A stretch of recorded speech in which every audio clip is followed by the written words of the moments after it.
নিঃস্ব অবস্থায় কি দোয়া করতে পারেন একজন মানুষ, এই দোয়াটা শিখে নেন, ইনশাআল্লাহ আপনার জীবনের সমস্ত সংকট কেটে যাবে। আমি নিজে ওই দোয়াটা বেশি বেশি করার চেষ্টা করি।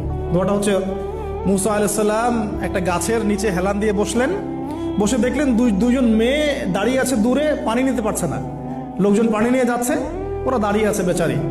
মুসা আলাইহিস সালাম গিয়ে বললেন, কি সমস্যা আপনাদের? এটা নিয়ে আপনারা আবার মেয়েদের সাথে কথা বলার চেষ্টা করেন না, ঠিক আছে? তো মাহারাম গায়রা মাহারাম মেনে চলে। তারা বললো যে আমাদের বাবা অনেক বৃদ্ধ মানুষ, আমরা পানি নিতে পারি না যতক্ষণ না আমাদের কম পানি নিয়ে চলে যায়। মুসা আলাইহিস সালাম তো একটু বললাম না, ফিজিক্যালি খুব স্ট্রং ছিলেন, থাকে না বডি বিল্ডার, সামনে গিয়ে কথা বলে সরো পানি নিতে দাও, তখন মানুষ একটু মূল্যায়ন করে না।